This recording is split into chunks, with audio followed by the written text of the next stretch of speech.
మసాలాలో సహజమైన రుచి ఎన్ఎస్పీ మసాలాతో 100% natural spices, no chemicals and preservatives, pure flavour, strong aroma with NSP masala. Akhanda 2 Thandavam థియేటర్లలో అదరగొట్టేస్తుంది. తెలుగు రాష్ట్రాలే కాదు, జాతీయ స్థాయిలో పాన్ ఇండియా లెవెల్లో ఈ సినిమా మామూలు రికార్డులు బ్రేక్ చేసేలా లేదు అనేటువంటి డిస్కషన్ జరుగుతుంది. దీనికి తోడు బాలయ్య ఫ్యాన్స్కి ఒక మస్తు జోష్ ఇచ్చేటువంటి వార్త, సినిమా లాస్ట్లో హింట్ ఇచ్చారు. పార్ట్ 3 రాబోతుందా అనేటువంటి చర్చ కూడా సోషల్ మీడియాలో జోరుగా సాగుతుంది. దీని గురించి విశేషాలు తెలుసుకుందాం. మనతో పాటు సీనియర్ జర్నలిస్ట్ ప్రభు గారు నమస్తే. నమస్తే. అఖండ 2 గ్రాండ్ హిట్, అసలు ఎక్కడ ఊహించని స్థాయిలో ఉంది అని చెప్పని వీళ్ళు ప్రొడ్యూసర్స్ కూడా, ఫిల్మ్ మేకర్స్ కూడా ట్వీట్స్ చేశారు. ఏంటి సినిమాకి ఓవరాల్ గా వస్తున్నటువంటి రెస్పాన్స్, ఇంకోవైపు నుంచి చూస్తే పార్ట్ 3 ఏంటి ఉందా? హింట్ అయితే ఇచ్చారు సినిమా చివరిలో, జై అఖండ అంటూ చిన్న హింట్ ఇవ్వడం జరిగింది. బట్ ఎంతవరకు మెటీరియల్ అవుతుంది మరి ఇప్పుడు వచ్చినటువంటి సక్సెస్ చూసుకుంటే, అంటే కథలో మాత్రం ఒక ఎండ్ పార్ట్ కి వచ్చేసింది. పార్ట్ 2 తోటి అఖండ సూపర్ హీరో క్యారెక్టర్ లాగా ఎమర్జ్ అయిపోయింది. అంతవరకు వచ్చేసింది. ఇక తర్వాత పార్ట్ 3 ఎక్స్టెన్షన్కి వెళ్ళాలంటే మళ్ళీ అలాంటి కథని ఇది చేసుకోవాలి. ఏదేమైనా ఇంత గొప్పగా మాత్రం మరలా ఇమోషన్స్, ఆ క్యారెక్టరైజేషన్స్ అవన్నీ రావటం అనేటువంటిది చాలా కష్టం. కానీ చేస్తే మాత్రం అద్భుతం. అంటే ఆల్రెడీ బోయపాటి గారు కూడా ఆ జోష్ లో ఉన్నట్టు ఉన్నారు. అఖండ లాస్ట్ లో ఇచ్చిన కన్క్లూజన్ తో 2 వస్తుందా రాదా అని కొంత సస్పెన్స్ ఉంది. బట్ ఆయన దాన్ని మెటీరియలైజ్ చేశారు. ఒక 1 year లో క్లారిటీ ఇచ్చారు. ఈ రేంజ్ హిట్ అందుకున్నారు. సో అదే తరహాలో అఖండ 3 మీద కూడా వర్క్ చేసే ఛాన్సెస్ ఉండొచ్చు. డెఫినెట్ గా ఉన్నాయి. ఎందుకంటే ఈ కథను ఎక్స్పాండ్ చేసుకుంటూ పోవడం, అందులో తీసుకున్నటువంటి సబ్జెక్టు ఎంత చెప్పినా తరగనటువంటిది. హైందవ ధర్మ పరిరక్షణ, హైందవ ధర్మ ఔన్నత్యం, ఇదన్నీ కూడా కాబట్టి దానికి ఎంతకైనా ఎక్స్టెండ్ చేసుకుంటూ పోయే అవకాశం ఉంది. కాబట్టి ఈ సినిమాలో ప్రధానమంత్రి నరేంద్ర మోడీ గారి క్యారెక్టర్ ఉంది. సోషల్ మీడియా అంతా వస్తున్నాయి.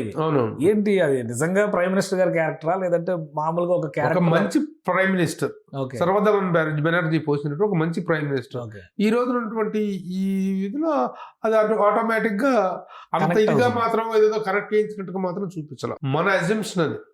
ఓహో, గుడ్ ప్రైమ్ మినిస్టర్, సేమ్ హైందవ ధర్మం కోసం పనిచేసినటువంటి ఒక ప్రైమ్ మినిస్టర్, మంచి కోసం నిలబడ్డ ప్రైమ్ మినిస్టర్, ఆ క్యారెక్టర్ రిలేట్ చేసుకుంటున్నారు. అంటే బోయపాటి గారి సినిమాలు జనరల్ గా ఎట్లా ఉంటాయంటే, కొన్ని లైన్స్ ఆయన ఇప్పుడు ప్రజెంట్ జరుగుతున్నాయి, వర్తమానంలో ఉన్న వాటిని తీసుకొచ్చి అక్కడ పెడతారు. అవునా అంటే కాదా మనం ఏం చెప్పలేదు. ఆయన సరైనోడు సినిమా ఒక లెవెల్లో ఉంటది. మొన్న ఈ మధ్య స్కంద సినిమా కూడా కొంతమంది క్యారెక్టర్స్ ఎట్లా ఉంటాయంటే, ఆ సీఎం ఈ సీఎం అంటే మళ్ళీ అక్కడి నుంచి తీసుకొచ్చారా, సత్యం రామలింగరాజు గారి క్యారెక్టర్ పట్టుకొచ్చారా, ఇవన్నీ చర్చలు జరిగినాయి. సో ఇందులో అలాంటి వర్తమాన అంశాలను ఏమైనా మేళవించారు ఉన్నాయా? చూస్తే అర్థమైంది. వైఎస్ఆర్సీపీకి సంబంధించినటువంటి కొన్ని చెలుకులు కొన్ని దాంట్లో ఉన్నాయి. అలాగే వాళ్ళ నాన్న అంతేనండి, ఇతను అంతేనండి అనేటువంటి ఒక డైలాగు చెప్పించినప్పుడు అక్కడ సినిమాలో కథలో కరెక్ట్ గా ఇన్వాల్వ్ అయినటువంటి మ్యాటర్, కానీ ఒక్కసారిగా అది ఎవరికి రిలేట్ అయిందా గుచ్చుకుంటుందా, ఒక్కసారి గుచ్చుకుంది, అరుపు వినిపించింది థియేటర్ లో. అలాంటి రిలేటెడ్ మ్యాటర్స్ ఉన్నాయి. వాళ్ళ నాన్న సరే, వాళ్ళ అబ్బాయి ఎవరు? ఇప్పుడు అబ్బాయి క్యారెక్టర్ ఎవరు చేశారు అక్కడ? అబ్బాయి క్యారెక్టర్ అంటే విలన్ ఎవరు? ఆయన ఎవరు? అసలు మొత్తంగా సినిమా ఇంత ఎమోషన్ రావడానికి బాలయ్య గారు ఎలాగో తాండవించారు కనిపిస్తుంది. ట్రైలర్స్ లో అంతా బాలయ్య కనిపించారు. మిగతా ఆర్టిస్టులు, మిగతా సర్కిల్ ఎలా కంప్లీట్ చేశారు? ఎవరి క్యారెక్టర్ పర్పస్ఫుల్ గా ఉంది. చిన్న జూనియర్ ఆర్టిస్ట్ క్యారెక్టర్ కూడా అన్నోటీస్డ్ గా వెళ్ళలేదండి. ముఖ్యంగా ఆది పినిశెట్టి ఘోర ఒక ప్రేతాత్మల్ని ఆవాహన చేసుకునేటువంటి ఒక దుష్టశక్తి క్యారెక్టర్ ఎంత బాగా ఉన్నాడో ఆది పినిశెట్టి చాలా గొప్పగా చేశాడు. సరైనోడు తర్వాత మళ్ళీ ఇందులోనే చేసినట్టు వీళ్ళిద్దరు కాంబినేషన్ సరైన. అందులో అఖండ వల్ల వచ్చేసి శ్రీకాంత్ చేయటం, ఆ శ్రీకాంత్ క్యారెక్టర్ చనిపోవడం జరిగింది కదా. ఇది నెక్స్ట్ ఇది అనమాట. అద్భుతంగా చేశాడు ఆది పినిశెట్టి. అలాగే మిగతా క్యారెక్టర్స్ యంగ్ బాలయ్య సరే అది వదిలేసే, దాంట్లో ఒక అద్భుతమైనటువంటి ఒక సీక్వెన్స్ కూడా ఉంది, చెప్తాను ముందు.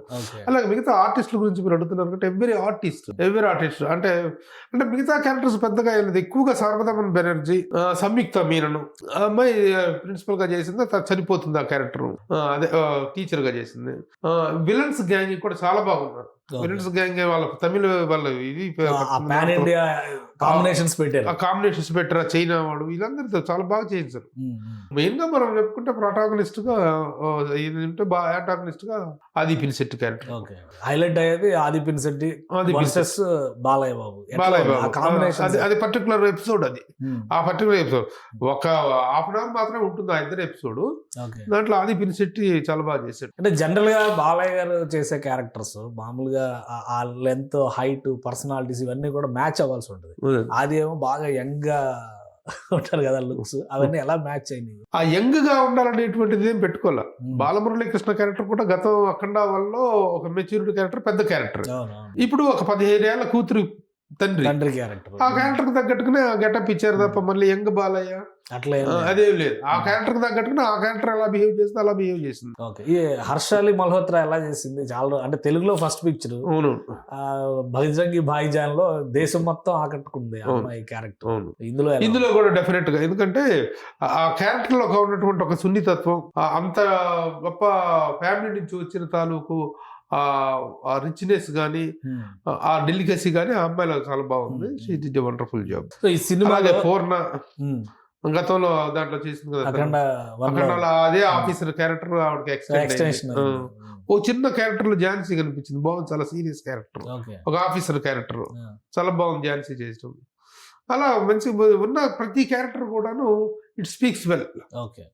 ఆ పర్ఫెక్షన్ అనేది వచ్చింది, ఆ కాంబినేషన్స్ పర్ఫెక్ట్ వచ్చింది, ఆ సీరియస్నెస్ వచ్చింది సినిమాలో. నాకు ఇంకోటి, ఈ సినిమా మొత్తంలో మ్యూజిక్, ఫైట్స్ ఏంటి, రెండింటి స్ట్రెంగ్త్ ఏ విధంగా ఉంది?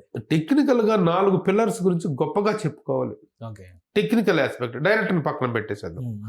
ఇంకా అతను బోయపాటి విశ్వరూపం చూసాం నిజంగా ఈ సినిమాలో, అది పక్కన పెట్టేస్తే music director Thaman, cameraman Ram Prasad, editor Thammiraju, and above all fighters Ram Laxman.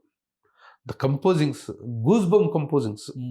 యాక్చువల్గా ఫైట్స్ ఇంతగా అతిగా చేస్తుంటే ఇంత అతి అనిపిస్తుంది, కానీ ఈ క్యారెక్టర్లో ఉన్నటువంటి ఆ ఇమోషన్ తాలూకు హైట్స్ అద్భుతంగా తీసుకెళ్లారు వాళ్ళు. ట్రైలర్స్ లో అవి చూసి చాలా మంది ఇది కొద్దిగా అతి ఉన్నట్టు ఫీల్ అయ్యారు. అవును, విష్ణు చక్రం లాగా మనుషుల్ని తిప్పడం అవన్నీ జస్టిఫికేషన్ జరిగినాయి. అదే ఆ క్యారెక్టర్ కి అంత హైప్ ఇచ్చారు, అంత జస్టిఫైడ్ గా చేశారు కాబట్టి అయింది.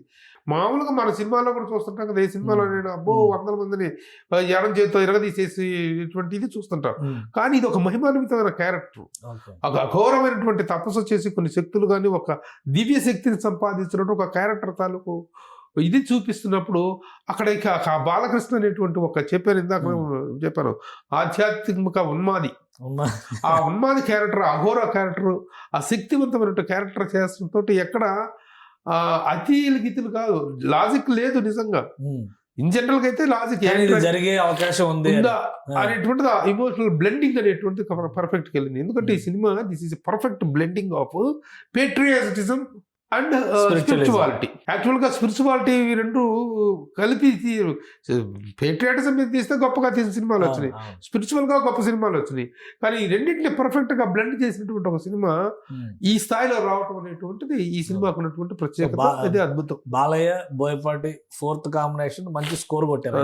అతని కోసం ఇతని కోసం అతను పుట్టినట్టుగా ఉందేమో తప్పితే చివరి ఇదిలో Balayya 60s after 60s senior heroes లో ఇలాంటి పవర్ఫుల్ క్యారెక్టర్స్ దొరకటం, ఆ క్యారెక్టర్ డిజైన్ చేయగలిగినటువంటి వాడు ఒక బోయపాటే కావటం ఒక రేర్ కాంబినేషన్, మళ్ళీ unseen combination, unexpected combination. Overall గా సినిమా మొత్తంలో అఖండ ఫస్ట్ పార్ట్ తో గానీ సెకండ్ పార్ట్ తో గానీ కథ పరంగా కొన్ని ఎక్స్టెన్షన్స్ మినహా ఇదేదో రిజంబ్లెన్స్ లాగో ఏదో రిపీటెన్స్ లాగో ఏం అనిపించలేదు. అంటే నెక్స్ట్ మరి 3ని ఎక్స్పెక్ట్ చేయొచ్చు పక్కాగా? అయితే చేయొచ్చు, డెఫినెట్ గా వాళ్ళు చేశారు కదా. కానీ ఇట్ టేక్స్ ఒక 2 ఏళ్ళు తీసుకుంటారు, మళ్ళీ 2 ఏళ్ళు 3 ఏళ్ళు పడుతుంది. ఈయన షెడ్యూల్, ఈయన ఆల్రెడీ 1 మూవీ ఏదో ఉన్నట్టు అక్కడ వరకు అయిన తర్వాత కదా మళ్ళీ చాలా ఉన్నాయి.